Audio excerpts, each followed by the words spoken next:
What it do? Hey, How you doing? How you doing? I'm nervous. Who we sitting down with? Let the people know. Come on now. Let the people know. So, my name is Tiffany. Okay, Yep. we can say Tiffany E. I don't like my last name that much. All right. But I just turned 41. I just had a birthday. So, happy birthday to me. Compliments to Black Don't Crack.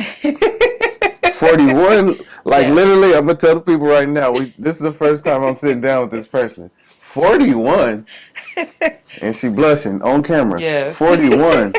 I Don't do wouldn't that. put her past. No lie. No lie. Not even just because she's sitting here. 33. Okay. Really? No cap. Well, thank you. 33, 34 for sure. Well, thank you. For sure. I let go of some baggage that probably did that for me.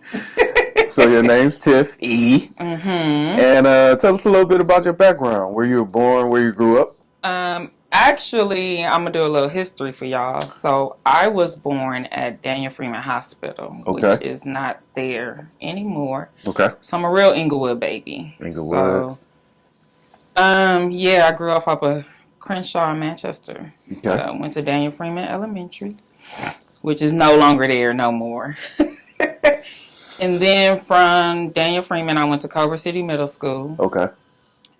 And after Culver City Middle School, I went to Uni High and graduated from there. So I went from Inglewood to Culver City to West LA. So I know people a little bit of everywhere. All over. All over. Okay. Right now I live in Compton. Okay. Yeah, I went to Cal State Dominguez. So I got a bachelor's from there. 2 masters from University of Phoenix. Okay. So that's 2 masters. 2 masters. One in psychology and one in adult education and training. Respect. Yeah. Respect. So that's what I have. Close up on that. Respect. Yeah. That's what's up, though. Yeah. That's what's up, though. Tell me a little bit about your parents and their upbringing, and their background. Okay, so my mom grew up. Where did my mom grow up? In the 90s. Okay. Since we Right. we in LA. So y'all know where that is. My daddy pretty much grew up in the 90s too. My mom graduated from Washington. Okay. My dad graduated from Westchester. Okay. I would call them teenage parents because my mom was 19 when she had me. My dad was about 20, 21. So, he's still pretty young, still thriving. My mom, she passed away when she was 52 in 2015. Rest in peace. Rest in peace. What was that? 5 days after her 52nd birthday. She passed away from cancer. My dad, he's still living. I live with him now in Compton. We are over there in the house together. Okay. He's retired from MTA. Okay. He have a little LA history, but I won't dig into that. Right. That's his story to tell. That's his story to tell. Yeah. You have any brothers and sisters? I have a sister. Okay. Older? She's younger. Younger. She just turned 35 last Friday. Okay. So, yeah. So she probably looked 22.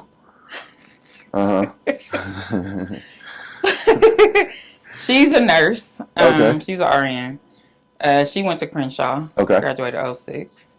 And then I also have a 10-year-old sister. Okay. By my dad. Jeez. She lives in Palmdale with her Okay. mom and her brothers.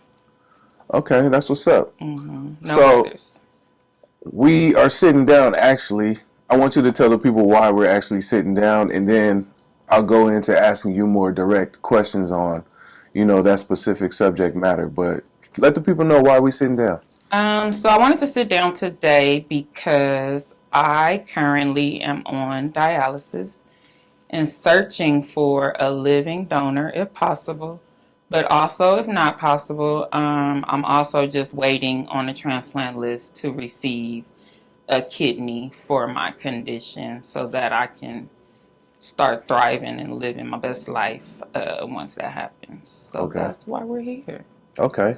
And again, I appreciate you sitting down and taking this time to, and giving me the opportunity to talk to you about this. You feel Of me? course. Mhm. And give people some knowledge, on Right. what they can take from this. You know what I mean? Mhm. So let's go back. At what age did you start feeling in regards to your health? So I'm going to say like between 20 and 21. Okay. I lost about 90 pounds in 9 months and did not know why.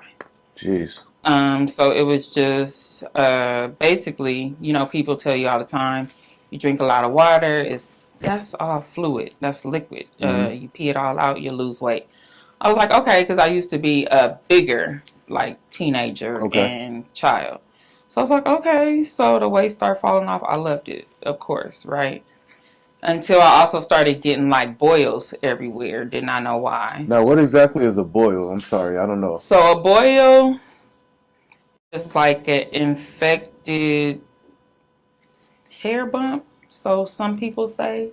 But then sometimes it's also like a cyst. Okay. So the doctor would have to go in, cut it open, scrape it out to make sure it didn't come back, pack it, and do all that. So I was getting that, did not know why. I was drinking about a gallon of water a day, did not know why. I was using the bathroom probably, every 30 minutes, did not know why. I did know that the symptoms were kind of similar to my mom. Let me do a little back history. Because my mom had been You did diagnosed say yes. with diabetes as well. Okay. So I did passed from cancer, though, right? She passed from cancer, Okay. but she had diabetes prior to that. Right, Yes. right. So I was like paying attention to the symptoms. But you like, no, not me. That's our favorite thing when illnesses come up, like, can't be me. So yeah, I went in for blood work. That's what happened because the weight loss was just too drastic. My friends were worried, my parents was worried, everybody was worried, and I was just happy. I was 130. I went from like 220 to 130. When you say worried, what was their parents like? What was they? Because I think in the back of my friends' mind, they thought I had like an eating disorder. Because I was always in the bathroom, so they didn't know what was going on. So they was kind of telling my parents behind my back, well, we think this is going on, we think that is going on. So they decided to make me go Assumptions. to the doctor. Yeah, Right. assumptions. Right. And that's fine. But looking out, though. I mean, looking out at the same time, just worried. Right. So I went and did the blood work, and the doctors actually called me back immediately because my sugar was 703. Now, normal sugar for diabetics is about 90 to 120.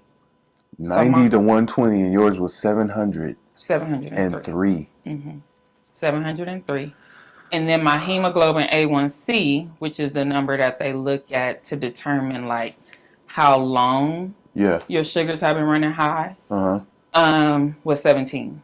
And that normal number is between 5.5 and like 6.9. So anything over 6.9, they say you're diabetic. So mine was that number was 17, and my sugar was 703. And you didn't even know this going in. None of this. So, and all right, not to cut you off, but what was it? Just the fact that everybody was just like on you about this and that, and you just wanted to go get the checkup, or something actually told you like, let me go check this shit out? I mean, like, did you feel something? Obviously, you were going to the bathroom doing all this, but you were like, those are my only symptoms. I didn't have like. That's the thing with my body. It wasn't a worry, is what I'm saying to you. No. Okay. No, and I think it was because I was losing a weight. Again, like you said, you wanted. And so for me, it's like you want to be skinny. Right. I can imagine now. I guess what I'm getting to is, any like more time you would have wasted on not going to get checked out. It could have been. Right. You know what I'm saying? So that's the thing, too, that I was going to get into is that when I finally got admitted to the hospital and stuff, they're like, you should have been in a coma. Like, this is coma numbers. You know what I'm saying? I'm like, crazy. Oh, well, I feel fine. Like, I don't know what to tell y'all, So God bless. That was, what I tell people is that happened, like, right before I turned 21. Okay. So I don't know at that point if it was considered gestational or not gestational, I'm sorry, but juvenile diabetes. I'm not sure since I was 21. Juvenile being because of your age, I'm sorry. Yes. Okay. So, some people are diagnosed when they're kids. Some people get diagnosed sometimes after pregnancy and stuff like that or later on.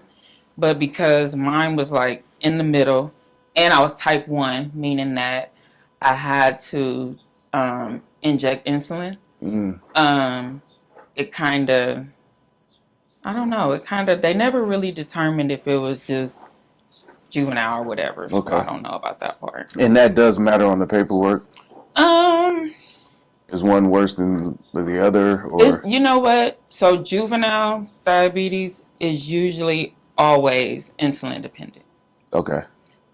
Usually when you get it older, it's considered type 2. You can fix it with, exercise, diet, and all that. But once you're down to the point where you're taking insulin, Right. that means that your pancreas is not producing insulin. So you have to, therefore, inject it to control the sugar more.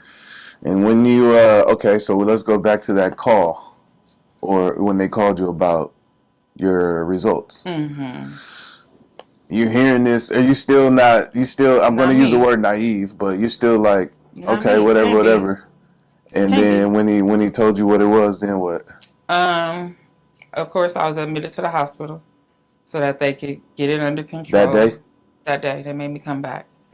They made me come back and stay. I was probably there for about 4 days. And you low-key still feeling normal, right? Mm-hmm. Which is crazy. Mm-hmm. The body is crazy. Very scary. Very, very scary. Because you can just drop it any fucking moment. That's crazy. Anytime. So I'm still feeling normal. I'm still there. I'm listening, but I'm not listening. You know what I'm saying? Like, Right. Still not me. Can't be me. You know what I'm saying? Like, that's my main thing is like, okay, well, I hear y'all. And so I get out. And so this is where, for me, it was more of, okay, I'm a do right now. I'm going to take my pills. I'm going to take my insulin sometimes. Because so for me, I always had a fear of needles. Wait. Let's back up. For you to say that, and I know you just say you hear him talking, but it's going through one ear and out the other. Are you not hearing the sincerity in his voice? And like these numbers, the levels, like you shrugging your shoulders, but I'm not. I'm not. And so, man, you leave. You don't necessarily take it seriously. I mean, I took it as serious as a 21-year-old takes anything else. But I want you to tell the people, in hindsight, how serious you should have took it, though. Well, you want to get into that now? I mean, you telling the story. Go ahead. Go ahead. Because I do want the people to know, like, hey, this shit, like, don't just be naive to that type of shit. No, that's true. No, that's for real. So that's why I'm like, I did not take it serious. And I did not take it serious for numerous years. So we can get into numerous hospital stays, so the type of diabetic I was, where I would go to the hospital. Uh-huh. I would probably come home for about 3 months and do right. Do right means taking my insulin, eating right, checking my sugar, doing all the stuff that you're supposed to do. Now, do you have somebody on your back about it? Or if you had somebody on your back, are you like, leave me alone about this? Okay, so then that goes into another backstory where at 22, I moved out of my parents' house. Okay. I was going to ask you where you were at in life, college. So at 22, I was at Cal State Dominguez Hills. I was also, I guess I can go into this. I was also working at LA Unified because I started working at LA Unified when I was 2002. Okay. And I worked there until 2017. And so that was my thing. Special ed for LA Unified was my thing. Uh-huh. So I was working. I was living with my kid's dad. Okay. And so we had numerous apartments, but I was not at home. Uh-huh. So because I was not at home, I was not able to be monitored properly by my parents. I'm going to say that. And you saying you needed that monitoring? I probably still wouldn't have listened because that's just the type of person I was. Right. So I'm going to keep it real. I probably still wouldn't have listened. Right. But then also what I did was I noticed that when I started taking my insulin, when I started taking my pills, when I started doing everything that the doctors told me, I started gaining weight again. And I didn't like that. Vanity. So because I started gaining weight again, I would stop doing it. So I would stop doing it. And what I later learned is that that is a form of an eating disorder. Okay. I learned that by watching some show on A&E. What's the name of it? The one with the addicts. The addicts? Yeah, with like the drug addicts and the alcoholics. It was on that show where a girl, she didn't take her diabetic medicine because it helped her continue to lose weight. And so that's a true thing. That's a real thing that people do. Right. So I later learned that that was something that I did because I did not like being overweight because I was Right. always a heavy kid. Right. I would come home, do right. 3 months later, start doing wrong. Eat whatever I wanted, not taking medicine. Probably about a year later, I would go to the hospital again. Mm. Listen to what they told me. Do right. Do wrong. Do Do wrong. right. So that was the pattern. That was the pattern. That was the pattern until, now when did I say I was diagnosed? 21? When did I leave my kid's dad? 2018? Okay. That was the pattern until 2018. Kept going. Kept doing it over and over and over again. So then in 2018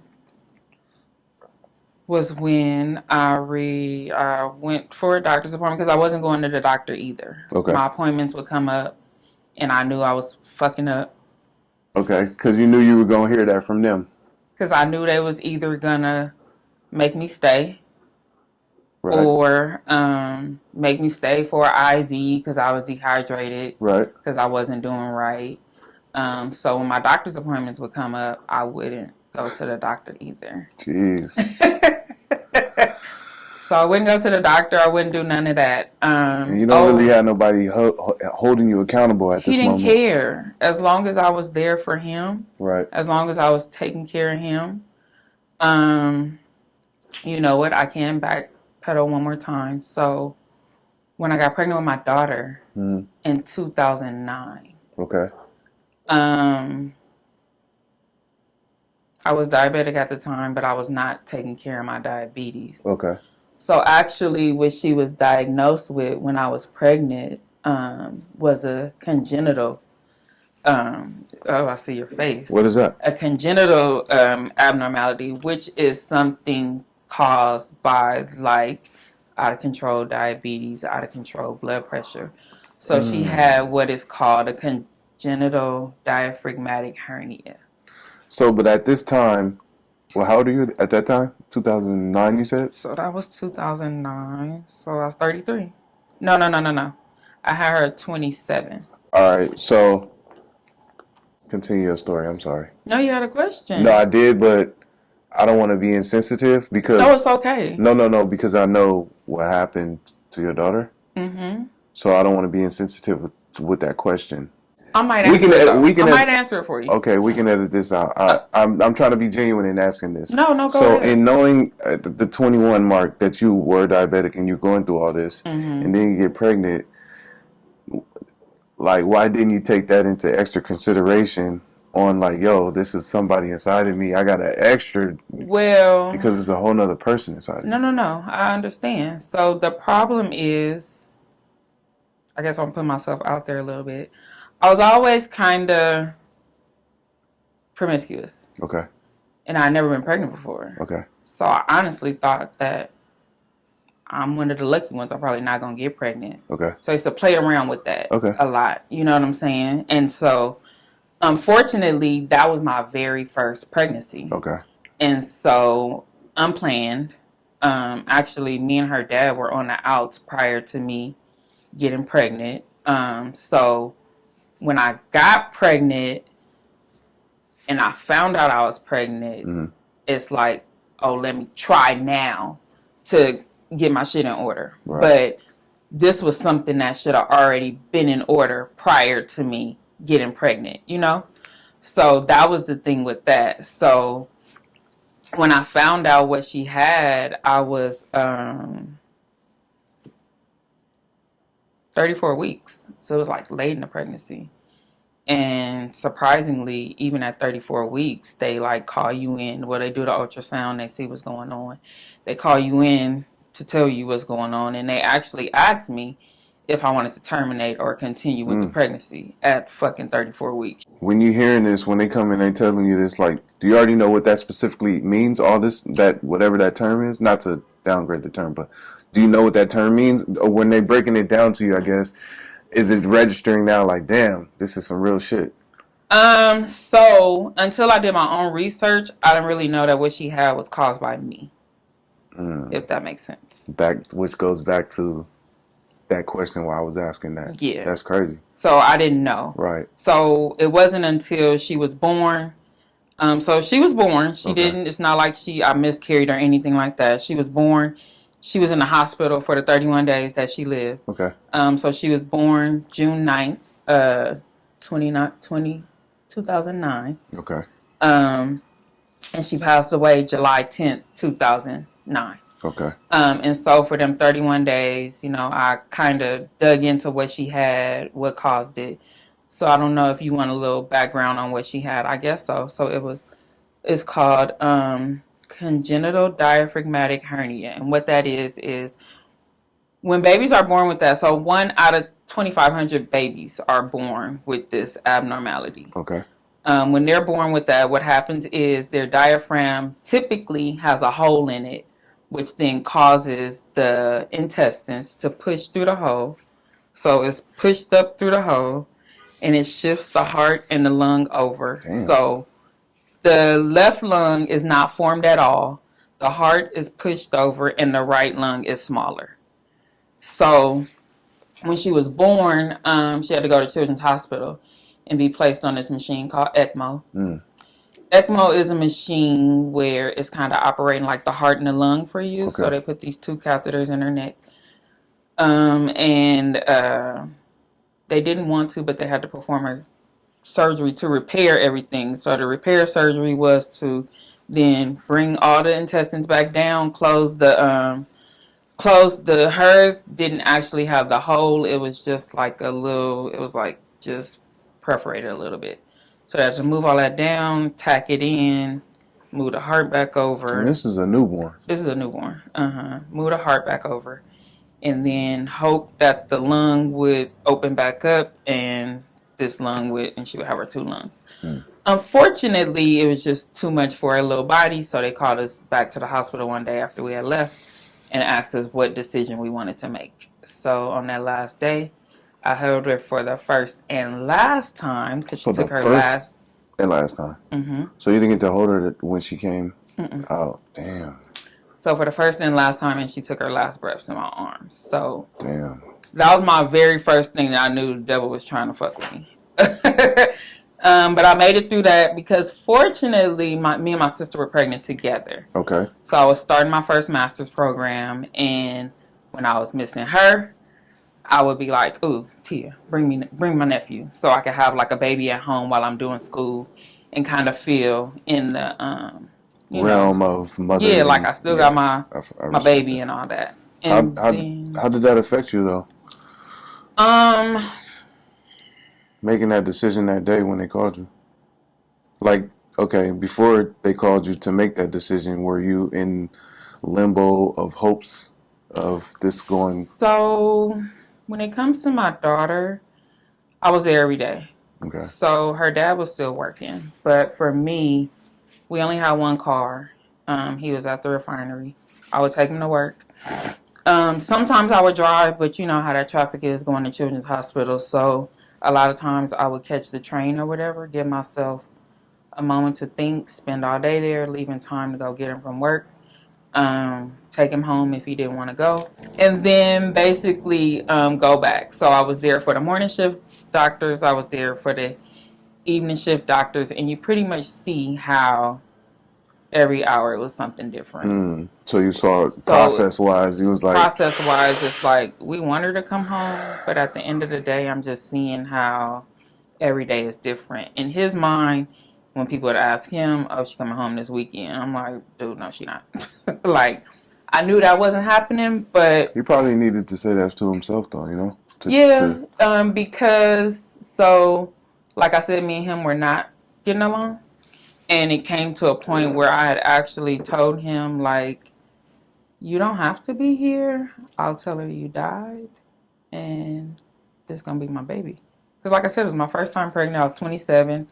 I was working, I was, starting a master's program. I pretty much got where I thought I needed to be to start. Yeah. And I'm like, I'm 27. Who's having abortions at 27? Like, who's doing that? You know what I'm saying? So for me, that's kind of how that went. And then Are you religious? I believe in God. You Do I believe go to that happened for a reason? church? Do you believe that happened for a reason?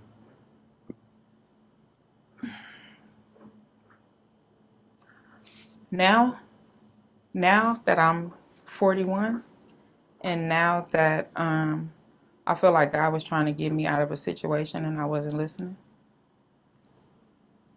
Only you can answer that question, you know? No, I know. And so I definitely feel like he probably knew that that wasn't the person for me. That wasn't the person for my kids, but I guess we'll tap into that later as well. Mm-hmm. And so now I can say that then I had really bad low self-esteem and stuff like that. And so I felt like without him, I'll be nowhere. Okay. So after my daughter passed, the same sequential order, I found out about my oldest son. Okay. So October 2009, I found out I was pregnant with my now 13-year-old. So my daughter would have been 14 in high school this year. And I have a son that was born literally 363 days before. Like, they would have been 363 days apart. Right. So he was planned, and my baby daddy was all there for that. And his birthday is June 7th, 2010. Really high anxiety with that pregnancy. Of course. Tell me about it. Even to the point where I think I blacked out during my C-section. It was that bad. My anxiety was that high during that. The whole, not really the pregnancy, but more the labor. The pregnancy I did take a little different. I didn't do a baby shower. I didn't want to do none of that. I wasn't bringing no baby clothes home. We wasn't showering no baby before the baby got there. Like, I guess that was like my own PTSD from the whole situation. And you're all right. You feel me? Yeah. So I had that. And with that being said, I was able to keep my diabetes in order because I, kind of already dealt with what I dealt with previously. Right. So you did it right this time. Yeah. For a minute. Okay. Talk about it. Talk about it. For a minute, I did it right.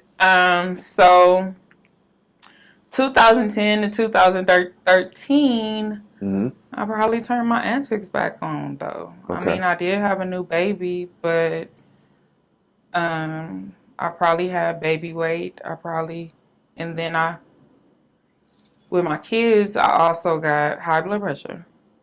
So I was dealing with the diabetes and now the high blood pressure. So it's like, who the fuck wants to wake up and check their sugar? Every day. 3 times a day. And that's the little thing where you gotta poke your finger. So you're doing that before you eat, after you eat, when you wake up in the morning. So that's about 10 times a day. Who wants to do that? Who wants to draw up the insulin? Who wants to inject? Who wants to... And even though, I was trying to psych myself out, like, the injecting is not that bad because I had C-section. So, like, the filling under where you get cut is kind of gone and all that. So, I was trying to psych myself out, but it wasn't really working. So, over the months, I would fall off again. So... To back up just a little bit, though, how is this affecting your... was this affecting your boys? My son? Yeah.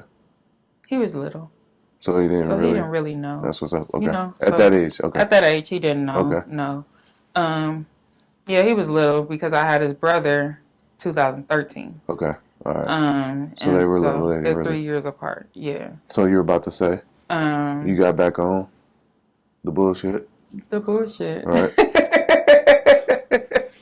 The bullshit. I was back on the bullshit, and not to mention raising my son, but they also have an older sister that at the time she was 10. Okay. 10. So she was with us all the time too. Okay. And they dad just wasn't too supportive. It was more about what can I do for him. Anything I wanted to do to better myself, he just wasn't having it. Okay. So 2013, I had my youngest son, who is now 10. And I was a little bit better, clearly, because I didn't have the same episode I had with my daughter. When you say a little bit better, are you just being good for the time being because you're pregnant and you know what that pregnancy can do?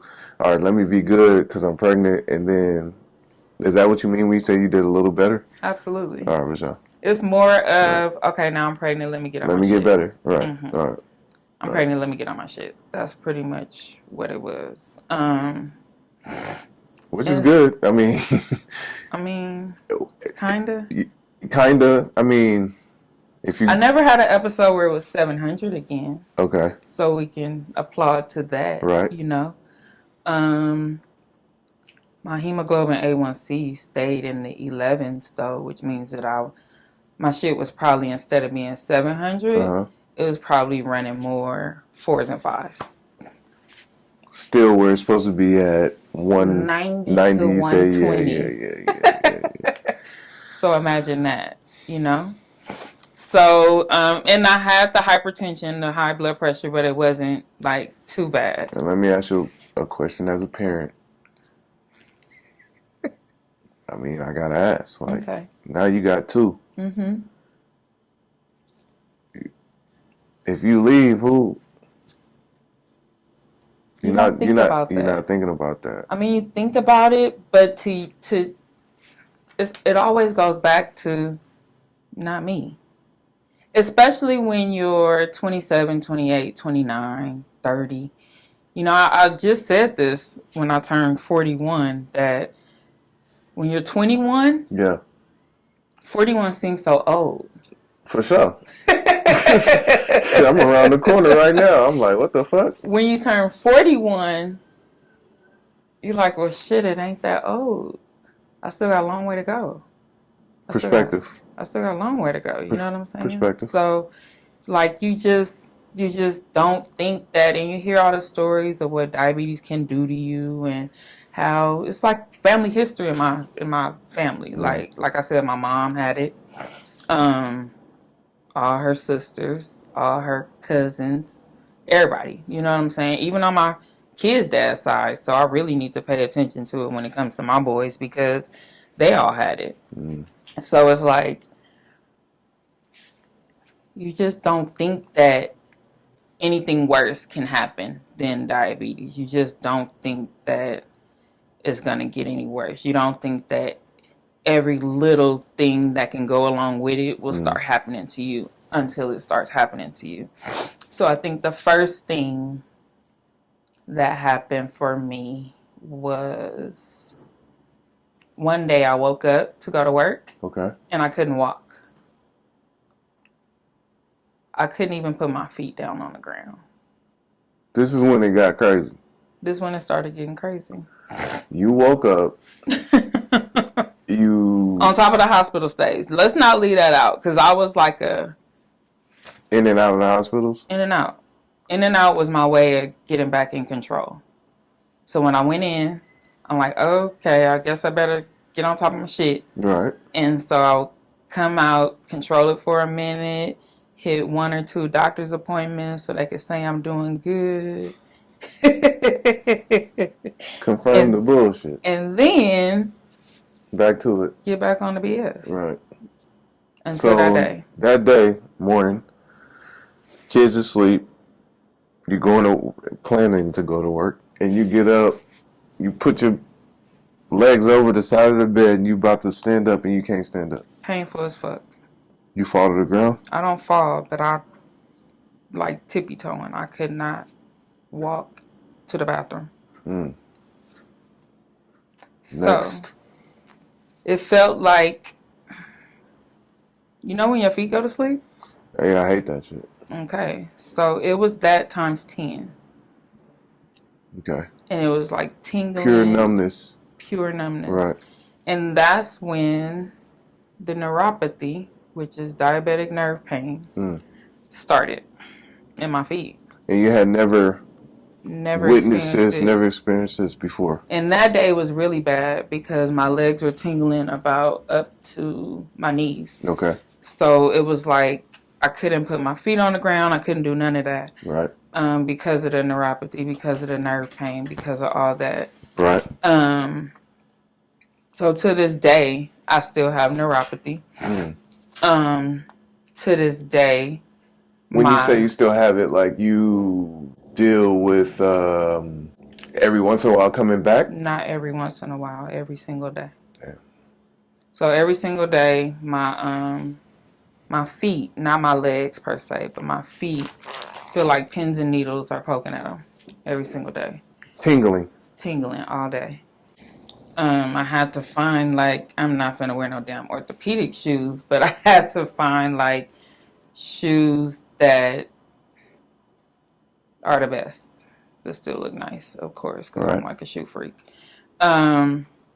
Because I'll have days where I'm guessing Jordans and ones are you found comfortable. Dunks, okay. For a while, old school Pumas. Okay. Anything flat, not too narrow. Okay. So like Air Max, I don't really care for Air Max. I have Vapor Max for a minute, but I've always been really into shoes anyway. So where the toes are always numb. Okay. So some days I'll be out all day, and when I get home, I don't want to walk. I don't want to stand up. I don't want to do none of that. I had to find like a pair of Ugg house shoes that kind of snug the foot enough to where they don't hurt when I stand on my feet too long. Right. It's gotten to the point where my toes are like starting to curl a little bit. It's to the point where I can't feel hot or cold, probably up to like mid-calf. One day, I don't know if it was me or one of the kids had left a push pin on the floor. I didn't even know. Feel it? Blood, I stepped on it. Blood Did and not shit? know. No blood. But I didn't know that I stepped on it until I went to walk again, and my foot was a little elevated. Yeah. So that started. But did we finish that day?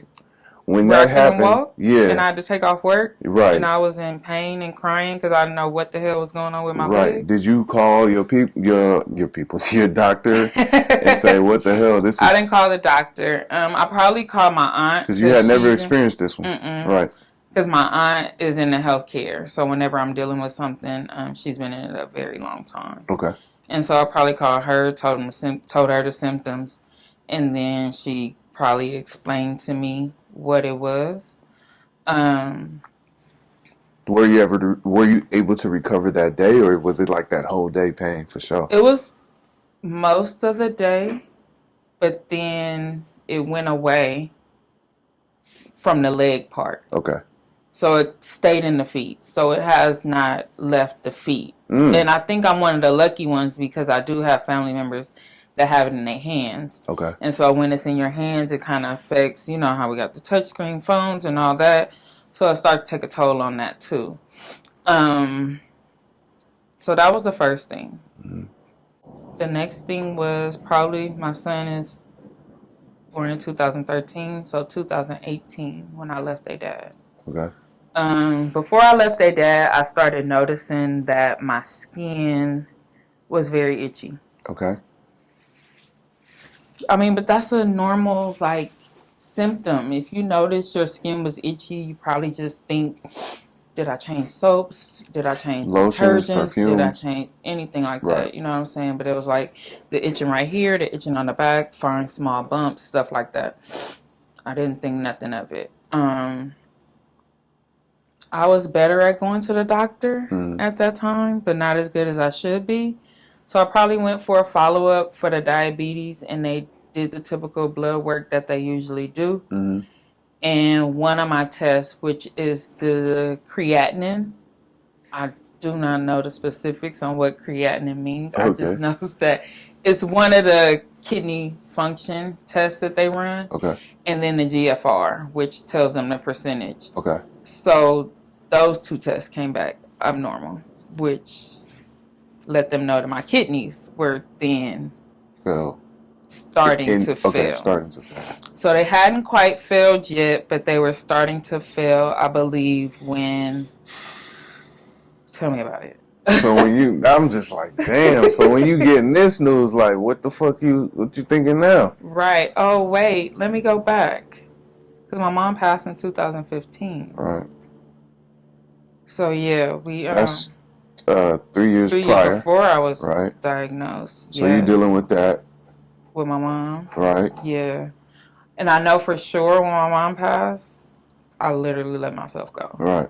For sure. Understandable at that, you know what I'm saying? Yeah, so I literally let myself go for a while, and then me and my baby daddy were on the ups and downs and downs. So you think that period may have caused the kidney to get worse? Or to cause I think spark it or whatever? I like to use this as an analogy. So when you're making everybody else's plate, you're usually too tired to make your own plate. Okay. So you're making sure everybody else is taken care of, and you're not taking care of yourself. So it was a lot of that. It was a lot of me making sure he was okay, making sure his daughter was okay, making sure my oldest son was okay, dealing with the death of my mom and doing all that. Right. I had also... That's not too much air on you, is it? No, Okay. okay. Sure. In 2017, I left this out. I had to resign from LA Unified after 17 years. So that was different for me. Why? Why did I have to resign? I had to resign because I like money. Okay. And when you work for LA Unified as a special ed assistant, you're working 10 months out the year. Okay. So a lot of times what we did as employees is we would collect AFLAC. We would collect EDD. We would do all that stuff. So, it's easy to get the EDD throughout the year once we go back to work. Right. But what I did was I also collected the AFLAC while I was at work. And I was forging the paperwork and acting like I was still off. And so LAUSD actually did an investigation on all the people that was doing that. Uh-huh. And I got tied up in that. And so it was either get fired or resign. Get your ass up out of here. So I resigned. Right. Luckily I found another job with another company kind of doing the same thing but with adults. Not too many months after that, but it was different for me because working for LA Unified, you can work 8 to 2:30, go get your kids, have your whole evening, be off in the summers and do all that. More leisure time. Huh? More leisure time for you. Oh, of course. Yeah. Oh, yeah. Way too much. But the newer job was like 8 hours. I was working for like an agency for developmentally disabled adults. Okay. Kind of running a day program. So I was doing that. I was the driver, picking them up, dropping them off, taking them wherever we went in the community, running the program throughout the day. So it required more time. It required more of my day. It took me away from my kids more, which I enjoyed, being able to pick them up from school when school let out, not the last kid at after school program and stuff like that. So I was doing that in the midst of my mom passing and not my mom passing, but after like 2017 to 2019. So when they told you your kidney was about to, what now? I cried. For sure. So my numbers were functioning at 33%. Supposed to be at 100%, I guess you can say. What's normal? What's normal? No, 70, literally. 80? So about 100 to 60% Okay. is still like full function. Okay. And yours is at 30. Mine was at 33. Yeah. So yeah, and a lot of my doctor's appointments. That's another thing about me. A lot of my doctor's appointments I go to by myself. Okay. So I never really have like this whole support system when I go to the doctor and stuff. I don't know if it's the privacy in me, me wanting to deal with stuff on my own and then tell people as I want to. Right. You don't want niggas to, girl. Yeah, all that. Because even with the diabetes, I wouldn't tell people. It's personal. Because when they find out, they go, "Are you supposed to be eating that? Right. Are you supposed to have that? Right. What's your sugar like today? Right. How you feel today?" Don't nobody want to hear that shit. All like that. I'm normal. Right. You know what I'm saying? Like Right. I'm extremely normal. So that right there was still like a can't be me moment. You know? I know. You just don't think it's gonna happen to you. 33%? You just don't think it's gonna happen to you. So you hear When does it need to kick in? I'm gonna tell you when it needs to fucking kick in. We went through numbness. I know. We went through a kidney. Now we got the years eyes. of Not doing what the fuck I'm supposed to do. I know. So I'm dealing with this. So they diagnosed it as CKD stage 3. So that was stage 3 or 4. So CKD stands for chronic kidney disease. Oh, there goes that chronic word, right? Because we know chronic illnesses, they don't go away. right. So I'm like, okay, well, I hear y'all. I'm listening. I'm gonna get on my shit a little bit more. Right. So I guess I got a little better. I definitely got a little better. I'm trying to just The timeline. think about what happens then. So that was 2018. 2019 was pretty normal for me. And then we have 2020. Okay. Right? 2019 was my first eye surgery. Okay. So I've always had pretty bad eyes. Okay. And I had to have cataract surgery. That's just a normal surgery. So that one wasn't that bad in 2019. Okay. 2020, when I went to have my right eye done, they found out that I had diabetic retinopathy. Now I know what that is because my grandfather had that, and he had diabetes in the eyes for sure. Okay. So you heard of that's that one familiar before. for sure. Okay. So, and then when they went in to do the cataract on the right eye, they had also found that my retina had detached. So they had to reattach it. So the first step to that was me going into the ophthalmologist. That's the eye specialist. And the first thing where I was like, well, girl, you better get on top of it was when I had to get an actual injection in my eyeball.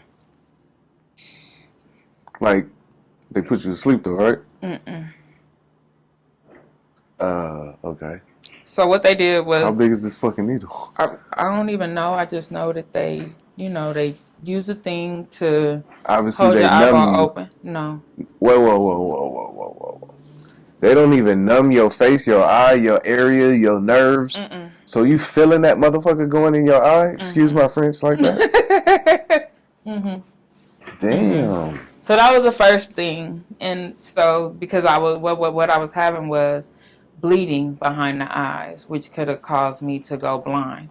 Oh, so they had to So they were trying to stop extract the bleeding. that? Extract or stop? Stop it. Okay. Not extract it, but actually stop it from bleeding. Okay. And so, because what happened one day was I was driving and I started seeing like gray patches or whatever. It was messing with my eyes really, really bad. So the injection in the eye was the first thing. So when I went in for the cataract surgery, they had to actually reattach the retina. So I had a cataract and a retina reattachment. which was caused from the out of control diabetes. So now here I have the neuropathy, which is one of the symptoms from out of control diabetes. Mm-hmm. I got the chronic kidney disease, which Mm-hmm. is the ultimate symptom from out Right. of control diabetes. Go ahead.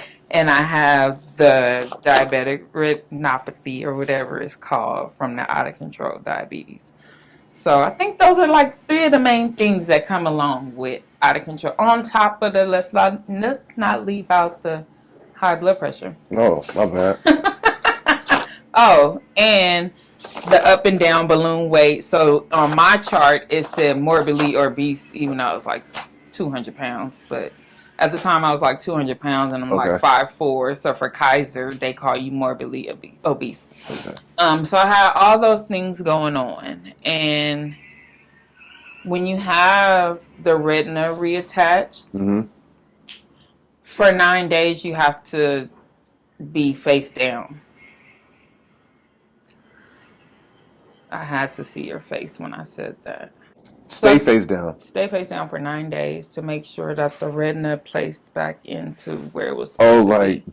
damn, the So weight of literally, the eye, like yes, damn. no, literally. That's crazy. And honestly, leading into me having that surgery, I had an episode where me and my kids were driving in, because I was still working at the time, living in Compton. They were going to school at Manhattan Place at the time. I'm working out in LA. Okay. And driving on the 105, my sugar had actually dropped On the freeway. while I'm driving. What happens tell the people, like, what happens when your sugar drops? So when your sugar drops, typically I wasn't used to these symptoms because my sugar never dropped in the past. Okay. So it was always high, never low. Right. So, but I do know the symptoms. When your sugar drops, you tend to get sweaty, clammy, shaky. Very like in and out of like consciousness or whatever. Not good while you're driving on the freeway. Hell no, not good. With your kids in the car. So I feel it dropping, and it's dropped before, so they kind of know. So that's the type of mom I am too. Anything I'm dealing with, I like to teach my kids about it. Mm-hmm. So they know that when my sugar drop, oh, get her some juice, get her some candy. Right. Let's try to. Usually, juice brings it up faster than candy.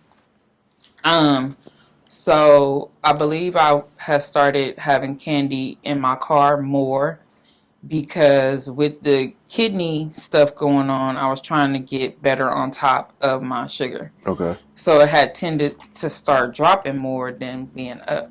So they knew what to do. So they're trying to feed me candy while I'm driving, and it's just not working. Do you pull over?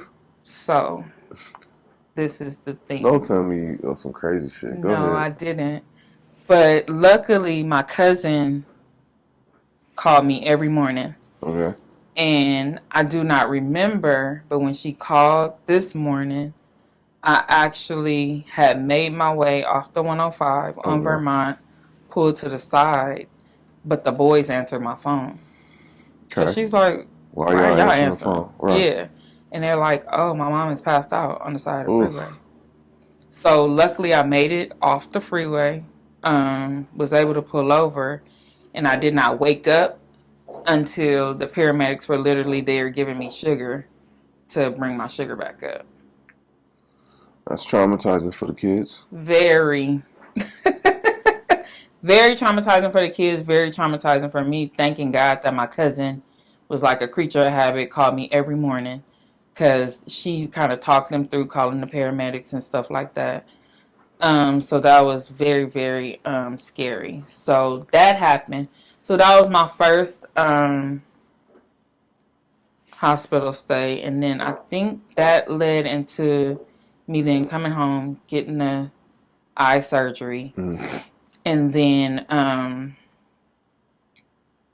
laying for 9 days, experiencing really bad migraine. I know you said 9 days. That's crazy. So, like, you can't get up? I mean, you could get up to the best. You gotta use the restroom and shit? You gotta try to walk with your face looking at the ground. Jesus. Your neck must hurt. I mean, luckily I had my dad. I had people kind of willing to help Right. me. 9 days. That's crazy. It's crazy, isn't it? So you go through that. I go through that, and then so we're leading into me getting to this point. But so I'm also talking to people about me being diagnosed with the kidney disease and stuff like that. So they're giving me different type of herbs and stuff to take to prolong it, because you're going to the doctor, and the doctors are like creatures of habit. So they see numbers and they immediately want you to start their program. They immediately want you to jump on top of getting ready for dialysis, but you may not need it yet. Okay. And I'm like, if I may not need it yet, I'm not getting ready. You know what I'm saying? Like, you So guys are not going to rush me. when was this conversation that you had? When did it come up? So they start really talking about dialysis when you get between like 25 and 20%. Okay. So between there, they start bringing it up. And you were at 33, you said, right? But it's like In stages drastically going down. down. Right. Mm-hmm. So at this point, you're probably at what? 20? Well, don't forget we spent the whole year where they wouldn't even let us go to the doctor. Oh, shit. COVID year. Mm-hmm. Jesus Christ. So you was dealing with that too. So I just had the eye surgery. Coming off the eye surgery, boom, COVID. So I went a whole year where with the eye surgery, I had to actually go and have a second procedure, because although the retina had reattached, I was having really bad migraines to the point where I was like hunched over for 2 hours. Like migraine, popping BCs, doing all that. And going back and forth to ER because they could not figure out why I was getting these migraines until they realized that the pressure in the back of the eye, the fluid was not draining.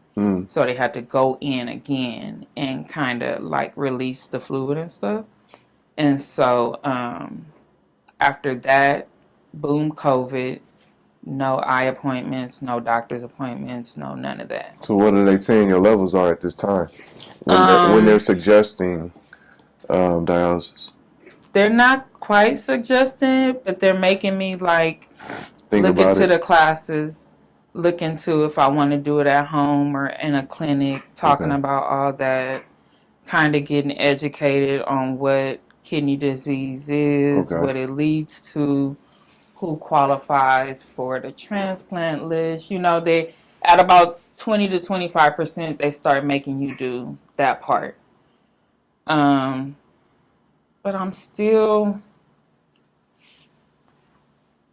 You better not say what I think you're about to say. I mean, I'm better. I'm way better. But you just don't think that dialysis at 30 anything... Why are you not... I guess my question is why you're not thinking... You're thinking this versus like, I need to do whatever to rid this shit. Because it ain't me. It's not happening to me, right? It's not supposed to be happening to me, but it's happening. See, these numbers that you're spitting out, the real numbers versus where you're at level-wise, that would scare me half to death. That's really surprising. That right there, specifically. Don't go to the doctor. I do. I'm just saying. But that's good. But to hear that number, I'm at 33 and the whole year go by, and now I'll probably come in and I'm at fucking 19 or 18 or some shit. Don't remind me. I'm just saying, though, you feel me? Like, that would freak me out personally. I mean, it freaked me out. So, like I said, you know, COVID year was when a lot of people was getting on their healthy kick and taking all these herbs and doing all this stuff. So I was talking to people, and like I said, I like to get money, so I took advantage of the COVID year. So me and my kids enjoyed the year. We enjoyed the time, and so I'm able to invest in a lot of the herbs, you know, through sprouts and stuff like that. And I think that a number of the herbs that I was taking probably prolonged me from dialysis. But then I fell off of that. So I wasn't even doing that consistent like I was at first. You know what I'm saying? Because you got the doctors telling you Well, you could do whatever herbs you want, but it's not gonna change nothing. It ain't no reversing this. You know, that's the kind of shit the doctors say to you. Right. So you got the doctors telling you, and you got, I'm still trying to raise these kids. I was a single mom by then, you know what I'm saying? So, trying to keep their heads in order during COVID. So it was just a lot. It was a lot. But when did you take it serious and say, yo, I got to do this dialysis? Seriously. So by the time I was probably able to go back to the doctor, I was doing my workup for the transplant. So it was time for that, which means that I was between 20 and 15% functioning. So I was functioning at about between 15 and 20%. He's like, okay, your numbers are dropping. It's time to. He as in your doctor. My doctor. I'm right. sorry. We've been talking about dialysis for a while. Like, it's time It's time to start thinking about ready. this. So, but it's a whole process to get ready for it. It's not like, so this is the thing. So what they tell you is either you're going to prep your body or you're going to have an emergency where we have to place a catheter in an emergency situation. And meaning you waited too long. Right. And so, you know, we have to do the catheter until we can do it the right way to get you prepared for dialysis. Right. And I'm like, okay, but I'm still not ready. Like, y'all not going to force me to get ready. Like, y'all not going to force me to get ready. Hilarious. But I'll get into how I feel like that helped me in the end. Okay. Because I feel like with any, like, health decision, I don't know if you've ever had to make, like, a serious health decision. But with any health decision, you just need time to process. I respect You're not saying no. You're in a little bit of denial. You don't say. For how many years now? Since 21? Since 2001. That's a lot of denial. That's a lot of fucking denial, I know. Whatever. I'm just saying. I know. I lived a life of denial. I did. So, you know, I finally allowed the workup for the transplant. I finally decide that, because at first I did want to do my dialysis at home. Okay. Because you get to do it at night. It just seemed easier to me. But then as I start really thinking about it, I'm like, my kids are young. I don't want to bring all that shit home. Right. Because it's a lot of stuff to bring home. You got a whole machine and all these bags of fluid and all this. I'm like, I don't want to be in charge of that. I didn't want to take my nails off. Because you can't wear nails. Why? Because I love nails. No, but why can't you wear nails? Oh, because okay, let's go into that. So for the at-home dialysis, you have to have a surgery where they put a catheter in your stomach. Okay. And anything with a catheter is like high risk for infection. So, you know, you carry grit, dirt, all kind of stuff under your nails. So in order to be able to, because you have to do it all by yourself at home. Right. So in order for you to be able to put yourself on and do all that, you couldn't wear nails. Right. So that was an absolute no for me. I got you. So then I was like, okay, I'll do it in a clinic. But in order to do it in a clinic, you have to go through surgery as well. So that was the part. So first it was a transplant workup. So I chose to go through UCLA. I'm like, okay, I'm fine with that, because we were also trying to do a pancreas transplant. Okay. So I was trying to do a dual transplant because of the diabetes. So we were going to give me a new pancreas at the same time so that I wouldn't be diabetic either, which sounded like a win for me. I'm like, oh, good, because I don't like that shit either. Right. So that's why I chose UCLA. So I went to do that. I went to my first appointment at UCLA, met with the social worker, met with the doctor. And mind you, you know, I said I was scared of needles all my life. But I had to give 18 You know, you get blood, right? 18 of them Samples? little things. Yes. Damn. So I'm like, y'all not gonna get that out of me because I'm a hard stick and all that other shit. So we did all that, and then the first part, when I finally told him, oh, let me run back. So I had went to schedule the first surgery. The first surgery was to start my fistula. Okay. So the fistula is the thing that they place in your arm. Okay. And so what they do is they connect like the main artery to a vein to make it bigger and do all that. So I talked to a surgeon and I was going to schedule that in 2001, Okay. but I canceled. I didn't want to do it. I wasn't ready. So, and then I didn't like the doctor's attitude. About it? When I talked to him, yeah, he was very nasty. So I didn't like him. So I still wasn't ready at that time. So it took me to about summer. But I had been placed on the transplant list. Let me run back. Okay. So actually, funny date, July 9th, the day before my daughter passed, I was put on the transplant list. July 9th, 2021 was my initial date on the transplant Day before. list. That's crazy. So that's crazy. And then I had scheduled my first surgery for my fistula in October. Okay. So that surgery, like I was saying, is where they take the main artery in your arm and connect it to your vein to make it bigger. Right. For when you go for dialysis.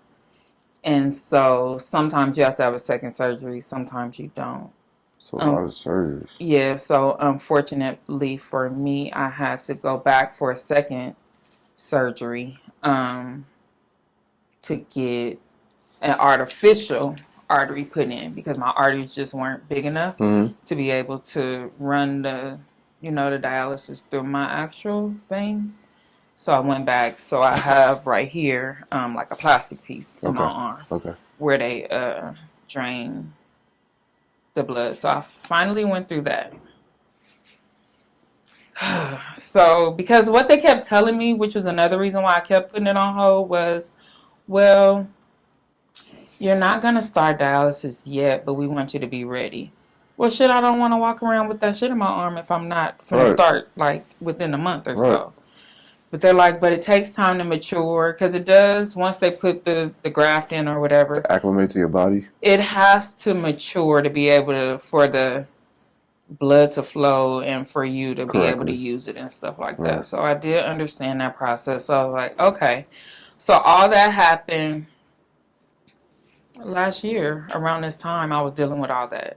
Okay. I actually did my second surgery in December last year. So once I did that, I was ready.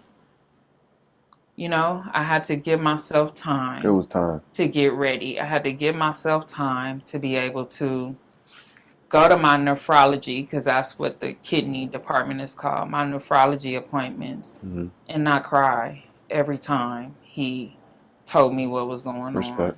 To not cry, just knowing that I'm finna be dealing with this. You know what I'm saying? Because last year I turned 40 and fuck, I gotta have another surgery. You know what I'm saying? And in doing all this, were they telling you like, if there's no guarantees? Are they giving you a timeline? Are they saying this is just gonna help? This is gonna hold you over? Like, what are they telling you? So basically, how long is dialysis, or? Nah, just in regards to this whole thing. Like, all right, you do this, your numbers will go back up, and then you'll be able to maintain again. None of that happens. Basically, you're getting ready for. Thank God I'm young. Let's just put it that way. Okay. Because if I was older, this would just be my life until I passed away. Okay. Because once you get a certain age, you don't get to do the transplant workup. You don't get to be put on a transplant list. you're just basically in dialysis until your body gets tired. Okay. Or I'm not sure what age they would allow people to still have a living donor, but I know as far as a transplant goes, no. No. So I got lucky that I was young. I guess if you want to call that lucky. But because it helped me qualify for more stuff. Okay. You know what I'm saying? So the dialysis is because, and so I guess I want to go into like what your kidneys do for you and why you need the dialysis. So basically, your kidneys are like your filtration system. So they're filtering out all the toxins, cleaning your blood and stuff like that. So my body doesn't do that. Okay. So my body doesn't do that, and a lot of people on dialysis, they retain a lot of fluid because they also are like to help you urinate and stuff like that. So they stop using the bathroom. So they're retaining fluids and they're not cleaning their blood, which causes you to get sick and be nauseous and vomiting and all that. But I also didn't have any of those symptoms either. Because to me, like, if you go to the doctor and they say, "Are you always tired?"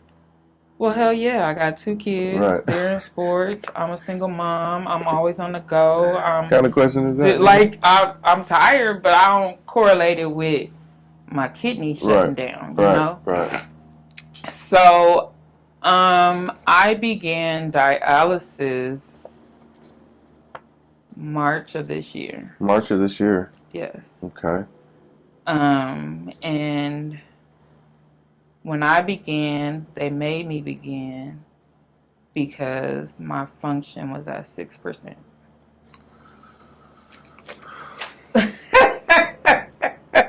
That ain't but funny. I was still feeling fine. That ain't funny. That's crazy. That is crazy. 6%. 6% is almost no percentage of kidney function. Bruh. And you feeling fine. That's crazy how the body works. Fine? Right? Mentally, you tricking yourself Mentally, out. I'm feeling fine. Mentally, I want to keep going. Mentally, I don't want to start dialysis because I know how it's going to take a toll on my whole life.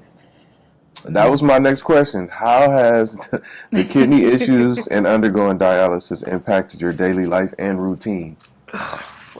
Let's get to it. So you're on dialysis now. You're in your groove, your routine. Let's start the first month. Talk about it. The first month was tough.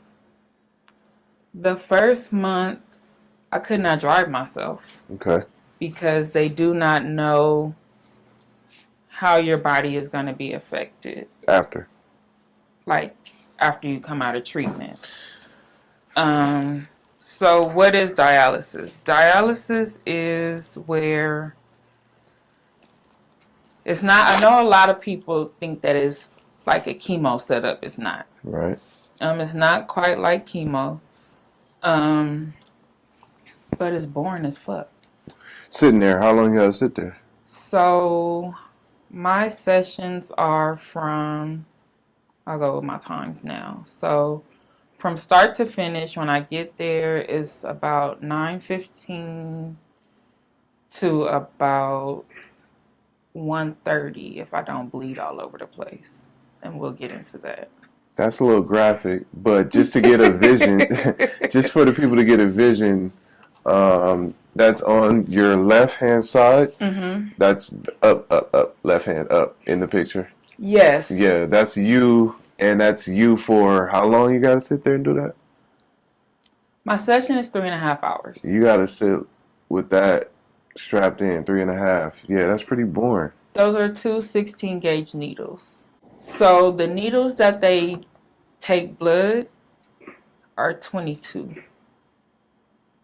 What's the difference? I'm sorry. So 16 gauge and 22. The bigger the number, the smaller the needle. Oh, okay. I would think that okay. Right. No, it's the opposite. All right. So when you go get blood and you're flinching and you're scared and you're doing all that, they're only using a 22 gauge. Okay. That's that little bitty needle that they're putting in. Okay.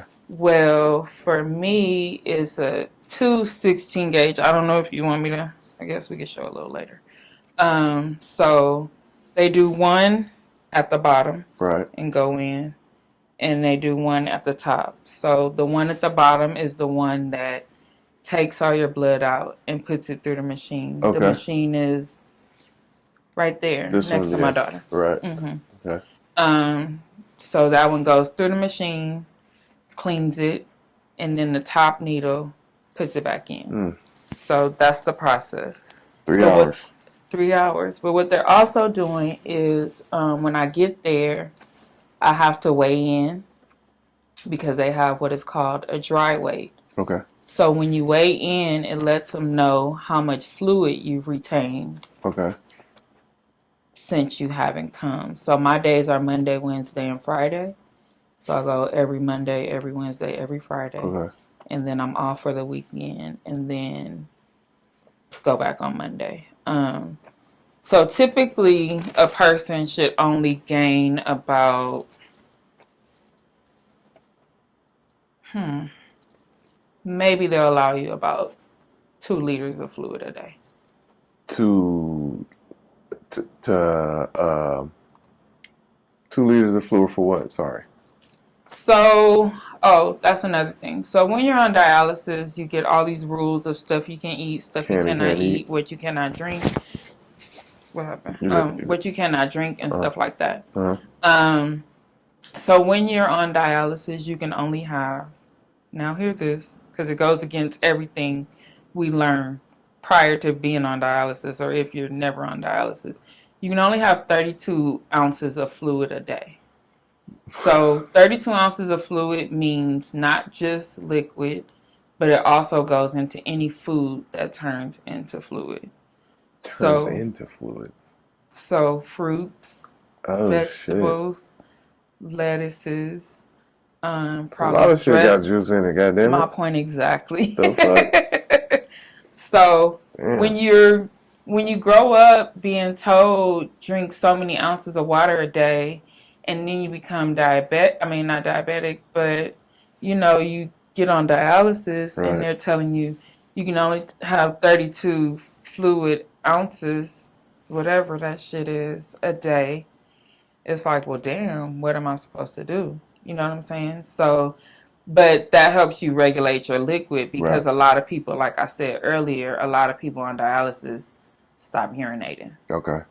Luckily, I still go to the bathroom. So you low-key, one bottle's 20 ounce, and then you going off that one bottle. How do you know? How do I regulate? So for me, what I learned to do is I eat a lot of ice. Okay. Because what you notice is that a full cup of ice, when it melts down, is about this much water. My grandfather used to eat ice too. But it keeps me from having to drink all day. Okay. So what I do is I'll pour my fluid over ice. Okay. And it probably takes me now to finish a full bottle, maybe all day. Okay. Which sucks, but I have to. You gotta do what you gotta do. Not only are you watching taking your heat fluids, now to do that. Right. Not only am I watching my fluids, but you also have to watch your phosphorus.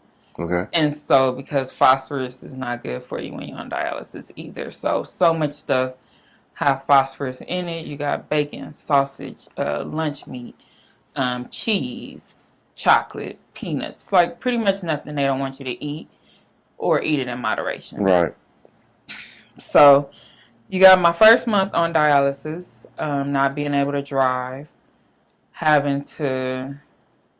So what I did was I asked them to allow me, because my main thing was my kids. Mm. I don't want this to be too much of a change for them. It was a change when me and their dad split up. You know what I'm saying? Like, no. So what I asked them to do was allow me to schedule mine at like 10 o'clock. Okay. So I can still take them to work, school, for and sure. everything. So I can still take them to school. Do the motherly duties. Get out in time enough to pick them up as well. So, so my first day in dialysis, I think I cried. It was time. It was time to start. Like all my not me's, this can't be me, this not gonna be me. Right. It was me. Right. and I was 40. I was 40 on dialysis. Now I know it's people out there that's, been on dialysis as kids. Um, but it wasn't me. You know what I'm saying? Like you just never really think that this shit is gonna happen to you. You just never really think that. So the first day I cried. The first day they're trying to talk me through it. The Right. first day I'm getting my blanket and doing all that, and they trying to make me feel like I'm at home. Comfortable. But Right. this shit is not home. This shit is not comfortable. It's not none of that. And you have where my sister, she came up there with me since she's a nurse. She wanted to, because a lot of people don't know what the dialysis centers look like. Right. They're boring. I'm sure. They shouldn't be, though. We're going to talk about that. They shouldn't be. Well, they have TVs and stuff, right? No. I mean, you have wow. like a chair, iPad, TV thing with games and TV on it. You could bring your own iPad, but boring as fuck. Right. Sounds boring. Like boring as fuck. And I hated it. I was mad, and I was mad at myself because I knew why I was there. Caught up to you. So that was my main thing, was that I gave myself time to like get started where I wouldn't be like so mad that I was there. Yeah. But I was more mad at myself because I knew what led me there. You know what I'm saying? So all the years of You was holding yourself accountable. playing with my health, not doing what I was supposed to do, put me there. So I can't be mad at anybody. I just got to make the best of it. Right. I wasn't mad at anybody but myself. Exactly. So they showed me the needles. They did all that. It's a constant where they keep you on the blood pressure cuff as well, because that's a very, sometimes while you're on the machine, your blood pressure lower. Okay. And they have to kind of tweak the machine to not take so much fluid, not clean so much, not do this, not do that. So I just started asking more questions, like, okay. As you should. Yeah. So I was talking about the dry weight. So with the dry weight, when I first started dialysis, my dry weight was 72.5. So 72.5 times 2.2.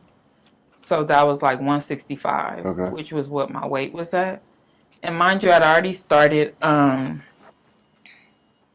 dropping weight because my eating habits just weren't the same. Like, food don't excite me no more. Right. It tends to fuck with me more than it excites me. So I wasn't eating as much. They say that was because of my kidneys kind of shutting down, I think so. I was watching my portions more. So I'd already lost a little weight anyway. Right. And so when I went in, it kind of set my dry weight. And I was like, okay, so I don't want y'all to drain so much fluid when I leave out of here, I'm drained. Oh, right. Because some Energy-wise, you mean? Yeah. Right. Because some people, they come and it takes them all day to bounce back from dialysis. And I had heard all those horror stories. So I knew I didn't want that. So I was trying to regulate it on my own, trying to regulate my, my numbers on my own, but also informing myself. Because what I noticed they'll do is they'll do whatever they want. They'll take whatever they want, not caring how you feel. So I was listening to my body. Certain numbers, when y'all take too much, I have headaches all day. I don't like that part. You know what I'm saying? So we're not going to do that. But that kind of bit me in the ass. Because in June, I had an episode where I was having shortness of breath. I couldn't breathe. Like, I couldn't, like, it was like that. Like, kind of like, I don't know what was going on. And when I woke up, I was still having it. My kids didn't go to school because I couldn't get up and take them. Right. But when my baby woke up, he said, "Mom, why are you still here? You're supposed to be getting ready for dialysis." Because so leading up to dialysis, I started showing them videos of what I was going to be doing because all they knew was Mom go to the doctor. She stayed for 4 days because they were kind of used to that pattern in me. So I started showing them videos of what it was going to be, how it was going to be, and stuff like that. So my youngest son, he said, why are you still here? You're supposed to be, don't you have dialysis today? Because he's like really sharp when he comes to stuff like that. I'm like, oh, I'm not going. I don't feel good. I'm not feeling good. My baby, he goes and makes me a cup of Theraflu. So he kicked the sickness out of me. But and a friend of mine had called and he was like, well, what you gonna do? I said, well, I don't know. Just let me go to sleep. Like, I'm gonna sleep it off. I'm gonna feel better. And he like, well, maybe not. Like, maybe you should take yourself to the doctor. I'm like, well, I know I can't drive to the doctor, right. So it's either ask my dad to take me or call the ambulance. I don't feel like doing all that. I'm just gonna go to sleep. Okay, well, let me know what you decide. I'm deciding to go to sleep. Like, shit, I already told you what I decided. You know what I'm saying? Right. Like, I'm not getting up and going to no doctor because a part of me was like, I knew I needed to try to go to dialysis later that day if I could. And if they keep me, then what happens with dialysis? Dialysis is always in the back of your mind now. You know what I'm saying? So, but I ended up having to go. And in going, I had pneumonia. And I had fluid that was starting to build up because I wasn't letting them take enough fluid in dialysis. So my hospital stay was for 7 days. And in the hospital, they did dialysis. And while doing it, they ended up draining another 14 liters while I was there. So I went from 165 to 145 pounds, which was not a bad thing. It was like a fluid overload. Right. So they just kind of took me to my right weight. And so that's been my first hospital stay with dialysis. It wasn't a bad thing. But, you know, everybody come in, they see you, oh, you're so young, how you got here. You kind of get sick of telling the story. Right. But once again, I knew why I was there. Accountability. It really makes you accountable. So prior to that hospital stay, I did want to talk about this. Prior to that hospital stay was when I got a letter from UCLA. Okay. And so remember we talked about the GFR number, which is the percentage number. So in the past, when African Americans do their blood work and they do their transplant workup, their race on top of their GFR is used to determine where they are placed on the transplant list. Okay. So you're saying literally, if you're white, if you're Asian, if you're Indian, not black, Hispanic, or any of the other ones that they tend to shy away from, then you would have been put on the bottom of the list. I was put on the bottom of the list at first. So I won't say bottom of the list, but not towards the top. Not towards the top. Right. So my original, like we said, start date for dialysis was July 2021. Okay. So after they passed the policy where they had to recalculate and do all that, my new start date for the transplant list was March 2018. Okay. So that gave me 3 additional years being on the transplant list. So as of today's date, I've been on the list 5 years and 8 months. 5 years, 8 months. Now, you said it gives you 3 more years. There is an expiration on being on the list? Well, because I'm O positive, because I have high antibodies, which I just learned this last year. So while you're on the transplant list, every year you have to do a transplant workup. Okay. To keep you active on the list. You don't just stay active. Workup as in like a report? As in, like, all these tests. So, like a report. So there are stipulations to be on the transplant list. So my original workup, I had to do a stress test, which is where they do the stress test one of two ways. So they either put you on a treadmill, see how your heart acts when you're, I guess, active, or they inject you with a medicine that makes your heart race. Okay. I did the one where they inject you with a medicine to make your heart race. That's the one that they chose for me. Not sure why. So you have to do that. You have to do all the blood workup to figure out your blood type and stuff like that.